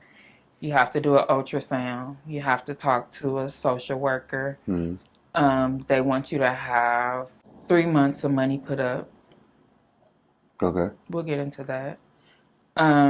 So they ask you all these questions to initially be, then a panel, I guess, of doctors look at all the questions that they ask, and they decide if you're eligible or not to be placed on the list. Okay. So every year after they say, okay, yes, you're eligible to be placed on the list, every year you have to repeat all that stuff. So to keep you update, checkup. eligible. Right. To update, because, people fall off. I was a fall off type of girl. So they have to make sure that you got your now COVID vaccine, that you got your pneumonia vaccine, that you got your flu vaccine. Like, all the stuff you're able to say no to when you're normal, you can't say no to that stuff, or else you'll come off the list. Let's talk about that 3 months worth of money you got to save. What's that? I think that's another thing to wean the black people out. So this last appointment I had, what was that, October, I think? The social worker was young. She was black. She was from LA. And I was really happy to see her at UCLA. And she said that she was happy to be on the panel because she felt like white people didn't understand how we as African Americans will make it work. And so you can't make not having 3 months worth of savings, where people barely have 3 months worth of savings. Right. Especially when you go on dialysis, you get on SSDI, because how many jobs are going to hire you for 2 days? You know what I'm saying? Who has 3 months worth of savings right now in this damn economy? I mean, it would be nice, but I mean, somebody does, but most of us don't. You know what I'm saying? So you felt that's weaning the black people out. Right. Or just people that are less fortunate to have those type of... The lower class. The lower class. The lower class. Okay. But who's usually the lower class? Right. You know what I'm saying? Exactly. So they put me up on the list 3 months. No, 3 years. That added me. Right. You asked about the timeline. Yeah. Well, I was saying, is there an expiration date? Because you said 3 more years. Okay. So that 5. Right now I'm at 5 years and 7 months. 8 months. And when you're put on the list, based on your blood type, which is O positive for me, which means that I can donate to everybody, but only O positive can donate to me. Okay. And it's very rare. As of right now, I don't have a living donor. And because I'm just waiting on somebody to die with my blood type, or whatever the case may be, the typical wait period is 8 to 10 years. Jesus. Yeah. So, and with my blood type, closer to 10. So it'll be closer to 10 years for me. And because I also found out this last appointment that I have really high antibodies. Okay. Which means that antibodies protect you from foreign objects in your body. Which means that my body will more than likely reject the kidney. That's not mine. That also puts me closer to the 10 years. So it's not really an expiration date, but it's like, when you having something made and they tell you 6 weeks just to be on the safe side. Right. So they tell you 8 to 10 years just to be on the safe side. How do you prioritize like the self-care and the mental well-being navigating through all this? So for me, prior to starting dialysis, my go-to was like not really out of the country traveling, but traveling. So me and my kids during the pandemic, we did a lot of Vegas. We actually did Vegas every month. We also did Orlando. I was able to do an Orlando trip with them. Okay. I had said for myself that instead of birthdays and stuff,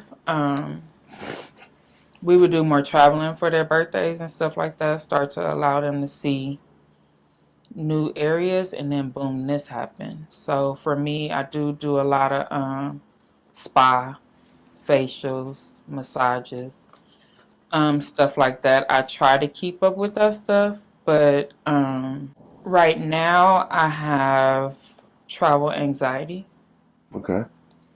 and the With them reason or by yourself leaving them?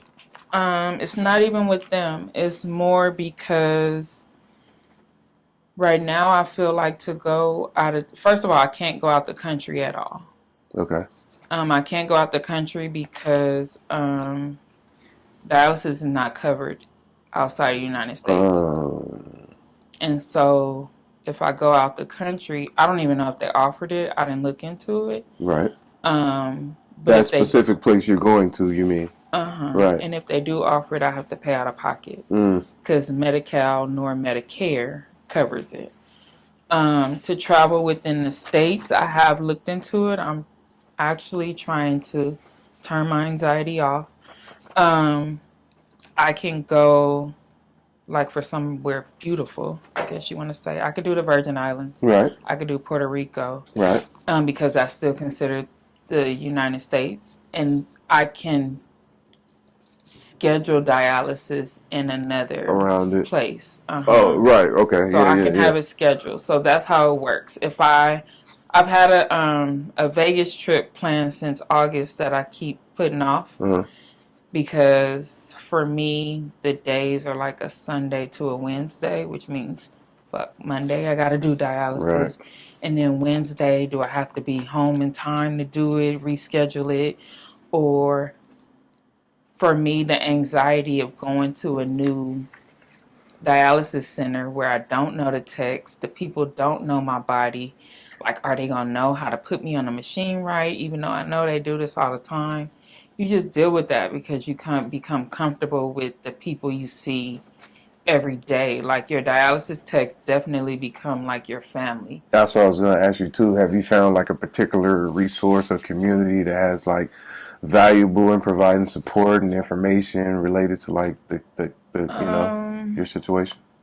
The hard part is that I'm the very first person in my family to deal with something like this at such a young age. Okay. So I kind of feel like nobody really knows what I'm going through. Like, it's kind of like with my daughter. Nobody knew what the hell I was dealing with. Nobody had ever buried. I mean, people in my family have buried their older children, but nobody had ever buried their baby. You know what I'm saying? Like, literally have to do an obituary and pick out a casket and do all that for their 1 month old. So when it comes to this, it's like everybody has what they can tell you to do, but nobody really knows. Right. Like, who's ever been 40 and not able to work? Who's ever been 40 and not able to,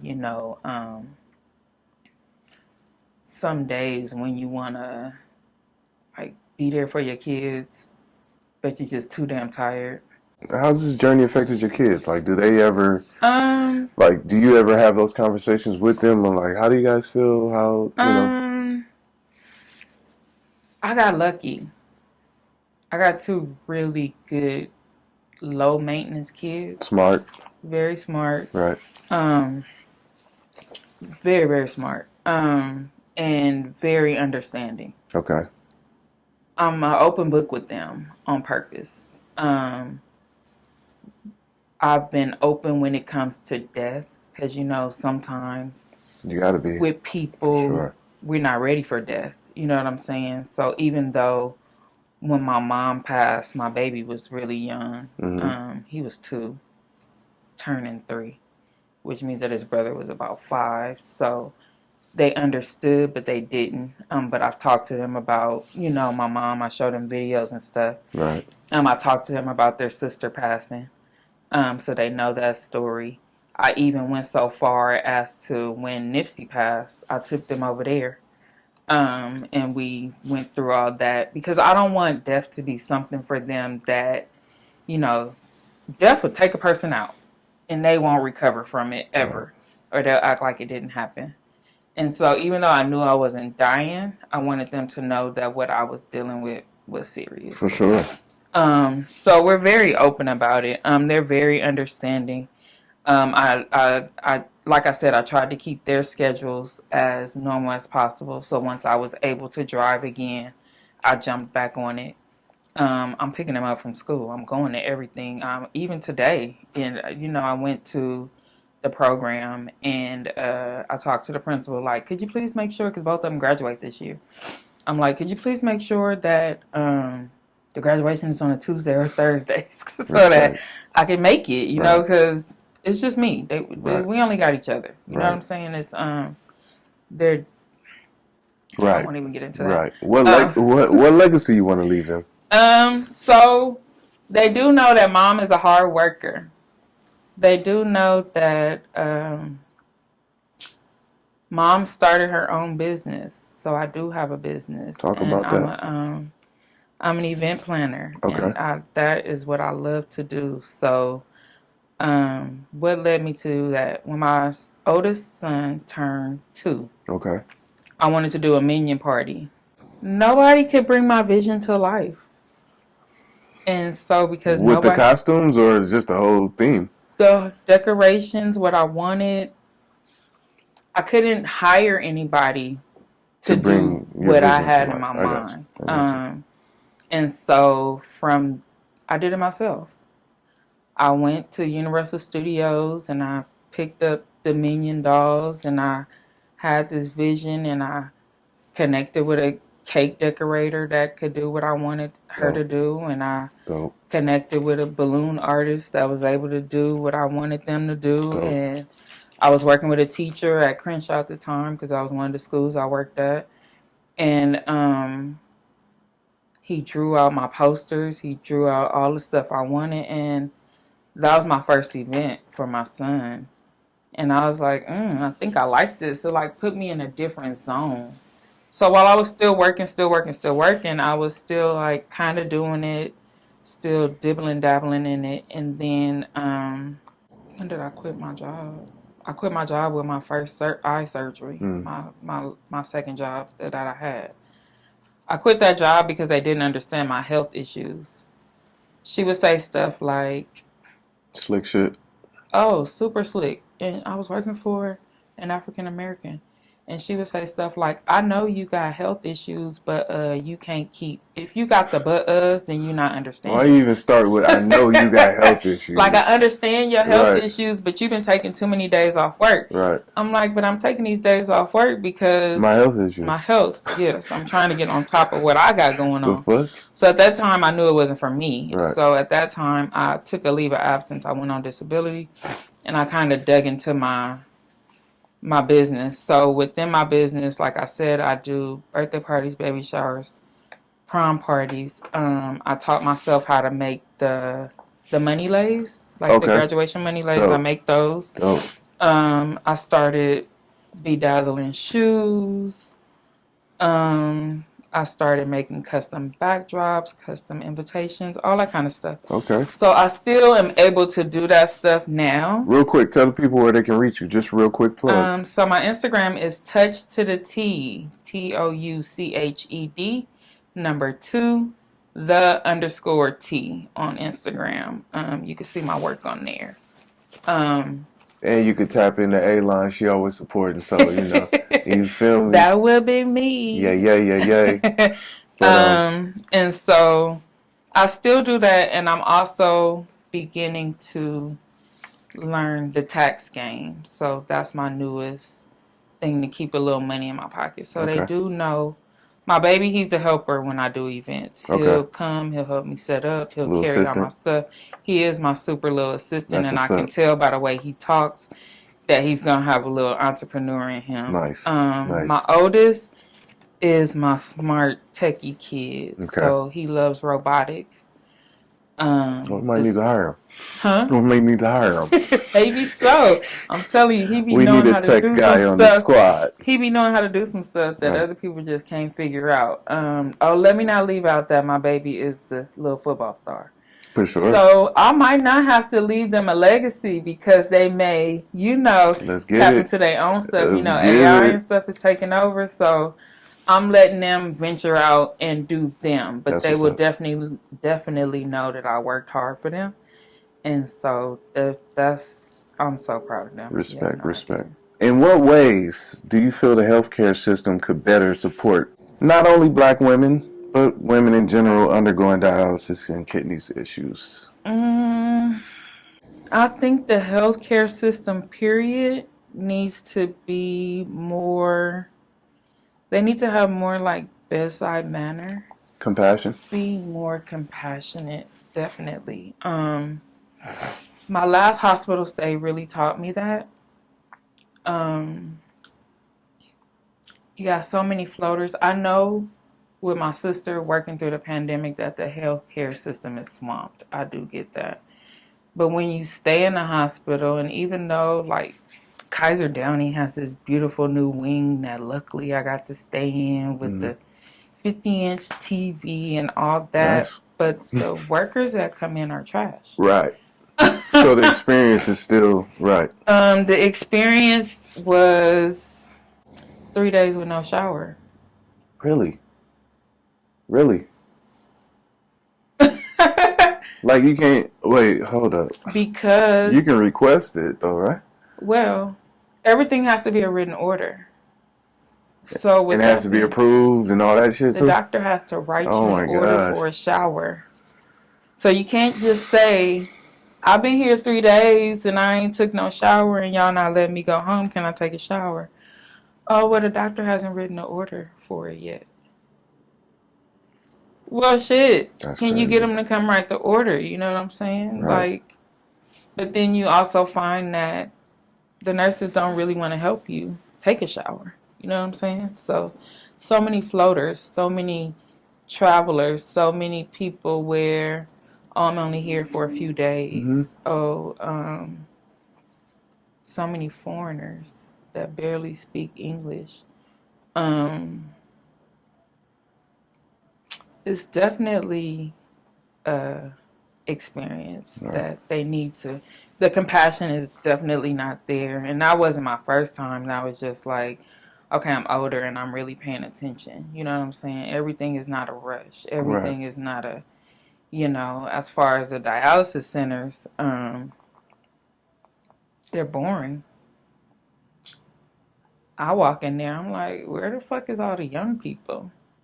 Like, y'all need to have it where y'all say, don't pick this one, pick that one. Like, specific. like I like specific that. for I like that. age. I like You know that. what I'm saying? I like that. Can y'all set it up a little bit different I like where, that. although, It's a vibe. yeah, like, where's the music? Right. Where are you said the big screen TV? Yeah. Shit, I wish. I like that. I wish it was like, I don't know, I just wish it was more group setting.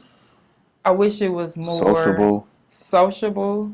Interactive. I wish that I wasn't the youngest at my center, but I am. I'm sure people be like, what the fuck is she doing here? Because I come, how I'm dressed today is how I dress for dialysis. Right. Like, I have to dress like I'm going to work. I have to dress like, because if I go in there in my pajamas, no bra, scarf on my head, like, what the fuck am I doing? Fitting into a stereotype then. Yeah, and I'm going to fit into a stereotype, and I'm not going to want to go. Right. Because you already wake up every day and be like, fuck this shit. I don't want to go. Right. I don't want to go today. Do I have to go today? Fuck, yeah, you gotta go today. Right. You want to live today. You know what I'm saying? Because you don't go, you wake up feeling like trash, which leads to why, like me with the traveling, it's like, I want to travel. hoping to travel. But even with cruises, you know how, okay, I'll take my kids on that quick little Ensenada cruise. Oh, fuck. 3 They days. leave on Friday. Right. So do I schedule my dialysis for Thursday? Do I try to go earlier so I can make it to the ship? Right. I don't have to do it because I don't do Saturdays and Sundays, so I'm good. But what time am I going to be It's back always Monday? prioritizing it for sure. You know, what time am I Right. going to be back Monday? Am I going to be back time to get there for my regular time? And then it's like, who the fuck wants to do an Ensenada cruise? Ensenada's cool. You see how you laugh? I did Ensenada Last when time I I did was it, when 10. I was, yeah. I was 18. You know what I'm I was saying? 18 Exactly. for sure. I mean, I just recently Yeah. did an Ensenada with my folks, but I mean, I could drink and shit. Right. My kids don't want to see Ensenada. Right. You know what I'm saying? So for me, I want to take them on a Disney cruise. I was just want about to to say take, that too. not even if it's Disney, but But sixth for grade kids, for they me, have the best. I know they do. And for me, sixth grade, like graduating, my grandparents took me to Jamaica on a cruise. Cayman Islands. You know what I'm saying? Like, that's the type of stuff. Like, that's the type of stuff I was Bon doing. vivant. But to take my kids on a cruise of that caliber, And let them experience that. I would have to schedule dialysis on a cruise ship. Right. Which I would have to pay out of pocket, which is $500 to $700 a Surprised session. they haven't. Do they offer that?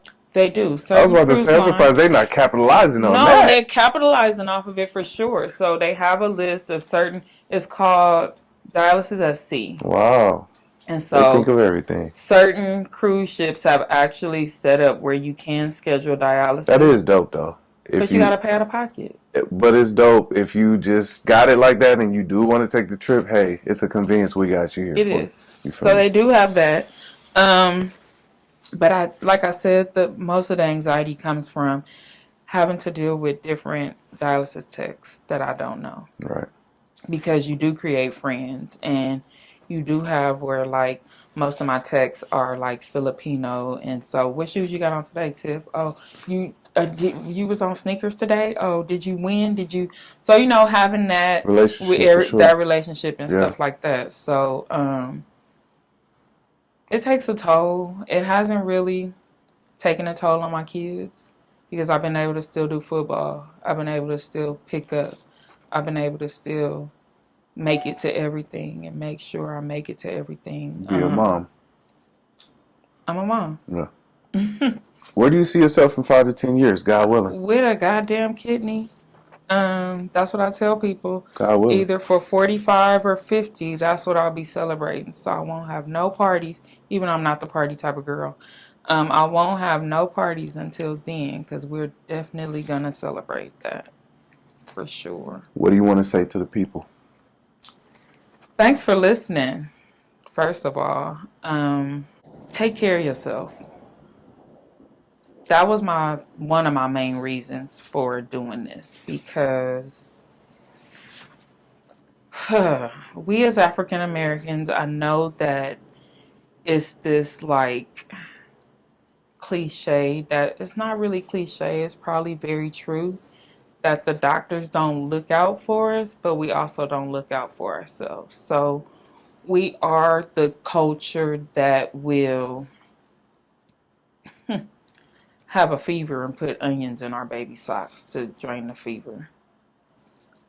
Have a fever and put potatoes in the socks to drain the fever. One right there. Right, and I'm not even, my family not even really from down south, but I didn't heard it, you know. Yeah, it's real. We're also the culture where the doctor may diagnose you with something and you too scared of needles to go tap into it a little bit more. I'm just going to lay down. I'm just going to give it all to God. I'm just, you know, that's where we come from. Right. I guess it's our ancestors taught us strength, and that's how we try to get through it. But the doctors are there for a reason. Right. And the shit that we think won't happen to us will happen to us. That's why it's so many people within our age range. And when I say, you know, we're 80s babies, shit, we survived the crack epidemic, so we think we can survive it all, but we can't. and it's so many of us within our generation, we dropping like flies. And we dropping like flies from diabetes. We dropping like flies from high blood pressure. We getting told we need to get put on dialysis and not believing it, or we not going to the doctor at all. You know what I'm saying? I got friends who got fibroids and stuff like that and scared to get the surgery because they scared to Go under. the knife. Yeah. I'm like, you're not getting a BBL, you are getting like something that will help you in the long run, Right. you know, to live longer and live healthier and not be in pain when you're in pain. And I wish I would have been better. I wish I would have done right, you know. I really wish that for myself. But I'm here now. You here now for sure. This is my chapter. Looking all bitter 33, 32. Thank you. You feel me? People, you know, I appreciate you saying that, because so many people, once I start telling my story, they go, "You on dialysis? You don't look like it." I want to know. What are you supposed to look like? Now, ignorance is bliss, so I get why they would say that, but like honestly, you don't. In their mind, sickly is probably what they're thinking. You know what I mean? So Respectfully, yes. they're thinking like sickly, you're like moving a certain way, you ain't moving, you know what I mean? Stereotypes again, you know what I'm saying? I'm gonna tap into it though, because I feel like I look like it. See, you know you. Yeah, exactly. You know what I'm saying? So for me, when I came out the hospital this last time, I was super skinny. So, you know, I was a horrible diabetic because I like being skinny. Now I hate it. I like my 160. I don't like my 145. Because 145 to me is just, you know how black people carry their weight sometimes? It looks a lot smaller than it is. So I don't like that part. Dialysis is taking all my hair out. I feel like dialysis has really darkened my skin, dried my skin out. Just stuff like that. It's a lot of stuff that I know is going on. I thought I was gonna have the you know, because you see a lot of people on dialysis where their arms start. I don't know if you ever paid attention. That too. Right. So I don't have that, but I'm still fresh. So because it's still new, and so so what they have to do is rotate where they go in and stuff like that. So I'm praying I don't get that part. I'm praying I get a kidney before that part. Respect. And so it's just a lot of stuff that I'm still dealing with. It's a roller coaster. I have days where I cry all the way to dialysis. I ain't even gonna hold you. I have days where I cry in the shower. And it's numerous things. It's not just the dialysis. I'm also raising 2 boys into men by myself. You know what I'm saying? I know many women have done it. And I know I'm capable of doing it, because I absolutely know what I want my boys to grow into and what to not become. So I know how to teach them that. But I guess I thank God for me living with my dad.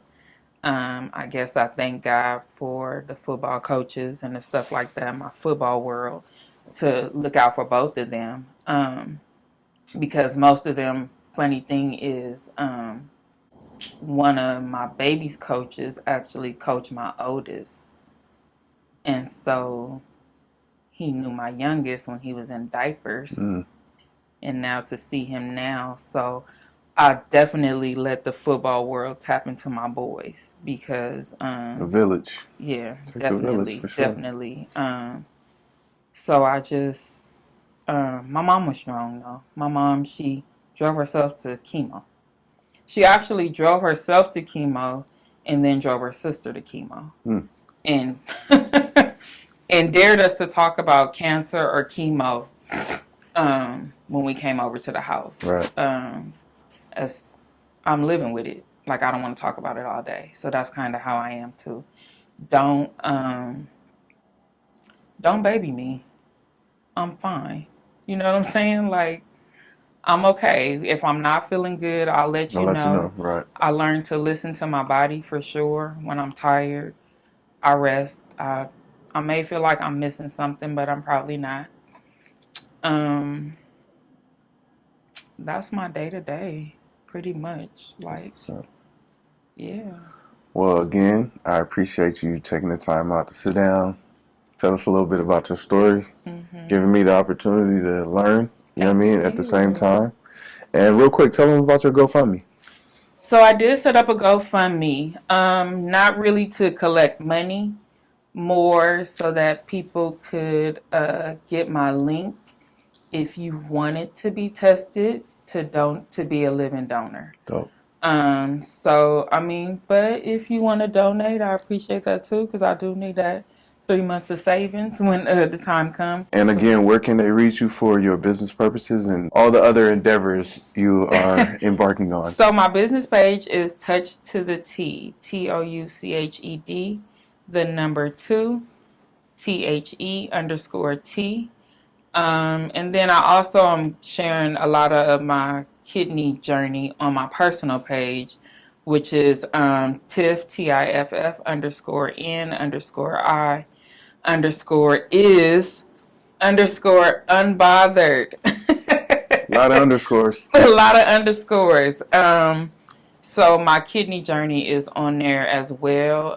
It's a lot of me showing like the process of me getting put on the actual dialyzer. That's what the machine is called. So it shows the needles, it shows the process. It shows me talking shit, because I talk a lot of shit.